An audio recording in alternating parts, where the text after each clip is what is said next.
Hello everyone, welcome to a new video. A few weekends ago, I was lucky enough to be able to drive an electric car for a full weekend, so we got that car for free for a full weekend, which was very nice. And the specific model that I will be discussing in today's video is a Dacia Spring. Most probably you have already seen it in the title of the video. And in this video, I will talk about the things that I liked about the car, the things that I did not like, the price. We will compare the price as well as other characteristics with some other competitors or options out there when it comes to electric vehicles. And finally, I will be giving my personal opinion on the car, and I will share whether I personally would buy it, no, and some other insights. So if you're planning on buying it, before you do so, you might want to watch this video all the way till the end, because this video is not done from the perspective of somebody who is trying to sell you the car. I have no compromise with Dacia, I'm not affiliated with them, nothing whatsoever. But this video is done from the perspective of somebody who has been using the car for a full weekend and who will give you an honest opinion, an honest review on my experience using it. But with that said, I don't want to waste any more time, so just if you enjoyed the video, please make sure to give it a like, and with that said, let's go for it.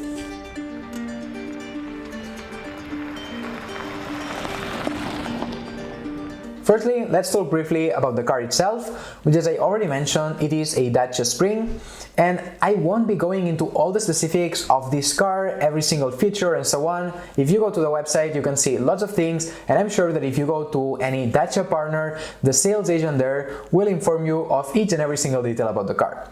But in today's video, I would like to focus on the most important things in my opinion, or the things that I consider when buying a car, and hopefully they are also useful for you.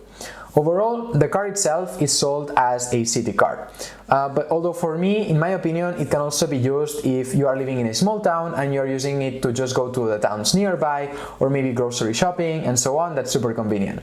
For highways, you can also go on the highway, but I would not recommend it that much, and I will discuss this or explain this further then at a later stage in the video. And in terms of specifics, it is a pretty basic car, and we will also see this with the price. I mean, don't expect anything magic about it. It has 4 seats only, which is a bit of a pity, because having 5 seats, I think it's an added thing, but it only has 4 in this case, and the trunk is pretty big for the size of the car, and also, of course, you can fold the rear seats, and then you have plenty of space there. Going into the range, which to me that's one of the most important things when considering electric cars or buying one. According to them, they have a range of about 230 kilometers, a bit combined city and maybe going a bit faster. In the website, they also mentioned that if you only drive around the city, you can reach up to 305 kilometers of range, which, based on my experience driving it, I do believe it, because really when you're going at less than 50 kilometers an hour, the consumption of the vehicle is much lower than when you're going at much more speed.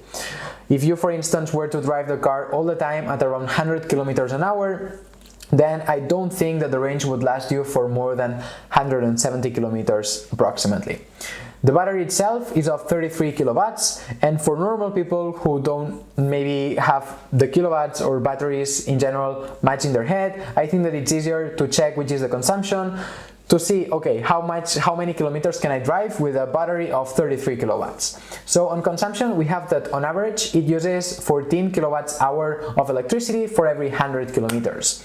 And if you divide it by the total battery, which we just said that it's of 33 kilowatts, we have that it has a total range of 235 kilometers, which is approximately what we just shared earlier on. Personally, and just to be on the safe side, I would count with a range of around 200 kilometers when driving a bit combined between city, countryside and then highways. But what's more interesting for me, or I think for everyone, is the price. How much cheaper is it to drive this specific electric car, so the Dacia Spring or most models, when you're comparing it to another car that is powered with gasoline? This will obviously depend on the price of the gasoline as well as the electricity on the specific country you live in. Personally, since I had the pleasure to drive the car in Germany, I will be doing the example of how it is here in Germany at the moment. So in Germany, a small car with an internal combustion engine would use around 5.5 liters of gasoline every 100 kilometers. And considering that at the moment the price of the gasoline is of around €1.55 per liter, we have that for every 100 kilometers driven, you would spend approximately €8.53. Instead, the Dacia Spring uses 14 kilowatts hour of electricity for every 100 kilometers. And here I need to do a pause because to compare the price, it actually depends a lot on where is it that you're charging your car. Because there are three different options mainly. If you charge it at home, if you charge it in a normal charger outside of home, or if you charge it in a supercharger. And the prices of these three differ a lot.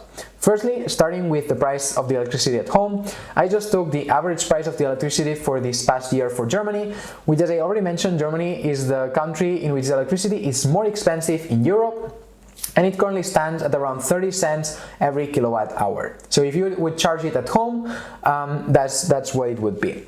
Then if you would go outside of home with a charger of low speed, so a regular charger, based on my experience here in Germany, the price of the electricity was of around 35 cents every kilowatt hour, which is a bit more expensive. And finally, if you go for a supercharger, which, as you might know, it charges the battery much faster. So in the case of the Dacia, the maximum I think it can charge is of around 50 minutes. You get 80% of the car charge, which is of course pretty nice. And maybe if you are driving long distances, then this is very convenient to kind of like charge it quickly, or at least much more quickly than if you would charge it at home and then continue going. So the prices are much higher, and from what I saw, it could range between 48 cents per kilowatt hour to 69 cents per kilowatt hour, depending on how powerful the supercharger is. Concluding a bit this part, we have that if you want to drive 100 kilometers with the Dacia Spring, you would be spending between 4.20 euros if you charge it at home,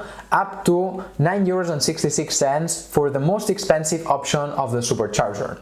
So actually, if you charge it at home, it is half the price of what you would be paying if you had an internal combustion engine, which means that really having the electric car is much more economical in that sense. Another important thing is that this is the current situation here in Germany, but there are countries in which this might be even more favorable. For instance, in France, the price of the gasoline is about the same as Germany or even more expensive, but on the other hand, the price of the electricity is much lower than in Germany. It currently stands at around 19 cents per kilowatt hour, which is much cheaper than the 30 cents per kilowatt hour on average that Germany has. So actually, the price or the difference between electric car and internal combustion one would be even larger in France, and it would be even more economic to have an electric one than, for instance, having it here in Germany. Moving away from this, the car has 45 horsepower, which when you first hear about it, you are a bit like, is this really enough? Because it's really low. And actually I must say that the acceleration for speeds under 60 kilometers an hour is pretty good. And actually I would say that it's even better than my car, which is an internal combustion one, Fiat Panda, of 69 horsepower. I know that it's also, I'm comparing it with another very simple car, but it's just to showcase that the acceleration is actually pretty good, and that is because with electric cars, as soon as you give gas on the pedal, you get the full 45 horsepower, so then the acceleration is much better than with an internal combustion one. Then, talking about speed, the top speed that I have reached with the car, personally driving it when I was trying it, it was at 131 kilometers an hour, or at least that's what the screen was showing. According to their website, they say that it has a maximum speed of 125 kilometers an hour, so I do believe it, and I can confirm that this is true. However, also, when I was driving at 130 kilometers an hour, lots of lights started popping up in the screen of like warning that I was using too much energy, that I should slow down and so on. So it's really not a speed that you can maintain this 130 or 125 kilometers an hour. Actually, a speed that you can maintain is more like 105, 110 kilometers an hour when you are driving around the highway. And yes, you can then accelerate and go up to 125, but as I said, it's not sustainable. So it's not really a car made for highways. And especially here in Germany, in which people can just drive as fast as they want in the highways, it really falls a bit short in my opinion.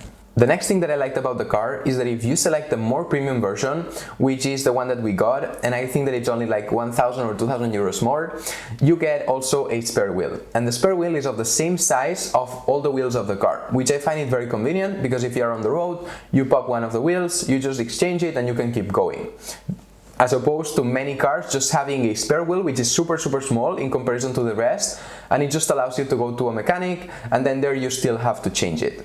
Now that we have discussed some aspects about the car, and before we go into the price, which I can already advance that it is much cheaper than almost any other electric vehicle out there, at least currently in the market, I would like to highlight all the worst points about the car in my opinion. Some of them I have already mentioned, but I would like to just kind of put all of them together so you have a very clear overview of what are the worst points when you are making that decision of whether you would like to buy it or not.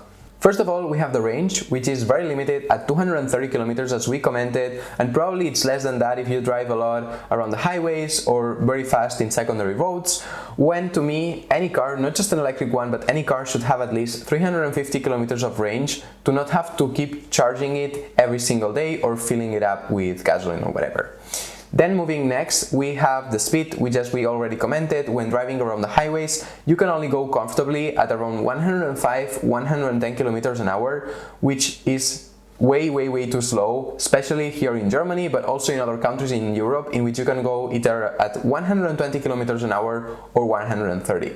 So if you don't have a rush, going with the car, that's no problem, but I think that's a bit of a downside. In terms of the maximum speed, as we commented, it is 125-130 kilometers an hour. But that's really pushing a lot the car, so you cannot expect to maintain this speed for sustained periods of time. Then it only has 4 seats and not 5, which to me that's a big disadvantage. And talking about the rear seats, the space that you have for the legs is really super limited. So if you're a tall person of, I would say, more than 185, 190, you won't have much space for the legs, even for myself that I'm 175. And also, if you are very tall, you will probably touch the ceiling. So again, if you are more than 185, 190, in the rear seats you touch the ceiling, which is of course not ideal. In the front seats, none of this is a problem, so super comfortable, but on the rear seats that's a bit of a downside. Then the next thing is regarding the quality of the material of the car, which I must say that it looks cheap and you really feel that it's not the highest quality material, but of course it also comes with a price. Nevertheless, I thought that I would just mention this now.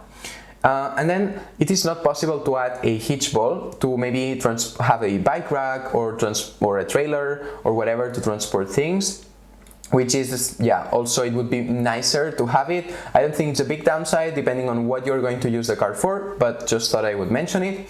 And finally, this one is not really a downside, or maybe not yet, but it's something that you should keep in mind, which is that yes, you are paying a very low price for this car, but the most important part about any electric car are the batteries. Because if they are good and they last for, 10, 15, 20 years, that's great, you don't have to change them.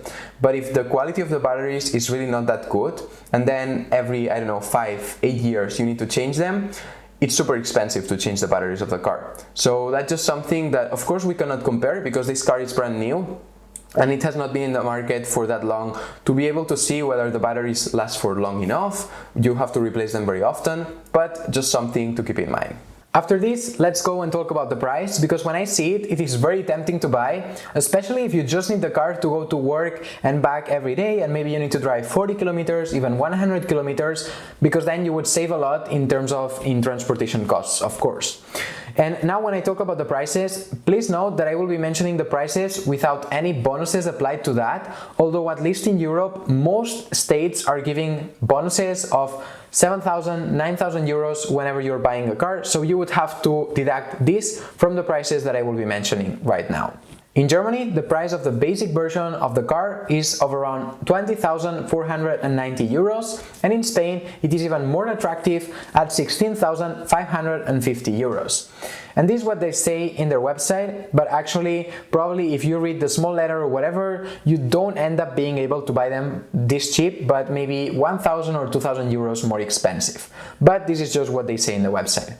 However, on both of these, we should also add the bonuses that the different governments are giving, which in the case of Germany, it is of up to 9,570 euros, and in Spain of up to 7,000 euros. Of course, if you get the full bonus, which there are certain things that you need to do or be qualified to achieve. Doing this and considering that you get the full bonification to buy an electric car for the different states that we mentioned, we have that for Germany it would end up costing you 10,920 euros, and for Spain 9,550 euros, which is very cheap. And at this point it's a matter of deciding whether the Dacia Spring fits your needs and it's really worth buying because it's super cheap and maybe you just need it to go to work. It doesn't matter whether the top speed is not the best or it's not so comfortable. I mean, that's something that of course you need to analyze. Now though, I will be comparing just the prices of the Dacia Spring to other models out there. I have not selected the cheapest ones, but just randomly other models from other brands of electric cars. And you will see that the Dacia Spring is definitely the cheapest. Not including any bonifications that the states might be giving and just displaying the price that you can see in the website of these different brands, we have that the Renault Zoe cost in Spain 27,110 euros and in Germany 29,990 euros. The Hyundai Kona 35,650 euros in Spain and 36,650 euros in Germany. The BMW i3 cost 40,700 euros in Spain and 39,000 euros in Germany. And finally, the Tesla Model 3 cost 45,990 euros in Spain and 39,990 euros in Germany. Of course, I am completely aware that we are talking about very different cars with different price ranges and also different features, but I think it's interesting to know how much more you actually have to pay to get more horsepower, more comfort, more maybe top speed, also more range. So all these different aspects that come into play when making a decision of which car to buy. And with these different car models, you can see that the prices were very similar between Spain and Germany. Some a bit more expensive in Germany, some a bit more in Spain. But with the Dacia there is a massive difference, and actually that is because in Germany they put up the price just because the bonifications you can almost get 10,000 euros, which is more than for instance Spain. And this I find it pretty bad because what they are doing is they are just cashing on the bonifications that are aimed to go to the citizens to be able to buy more affordable cars and to make this transition quicker to EVs. So yeah, I just thought I would put this or mention this now. So in all of these, what is my opinion? Would I buy the car? Yes, no. Honestly, if I had a family and I was looking for a second car, I would probably buy it just if I had to use it to go grocery shopping, maybe to the nearby towns, or just to work every single day. In those cases, I would certainly or most probably buy it. It is super cheap to buy, especially with all the aids that the different states are giving at the moment. And the transportation cost would of course be much lower, and of course you are also having an electric vehicle, and maybe if you have solar panels it is even more environmentally friendly and so on. Also from my experience actually driving it and being in the co-pilot seat, it was super comfortable. So of course the rear seats are not that comfortable, but it's a matter of balancing the pros and the cons, seeing what is it that you need the car for, and then deciding whether the Dacia Spring meets your needs or not. With that said though, this was the end of my review. Hopefully it was helpful. If you have any other questions, make sure to drop them in the comments below. If you enjoyed the video, then please don't forget to give it a like, subscribe to the channel if you are not yet subscribed, and as always, see you next time.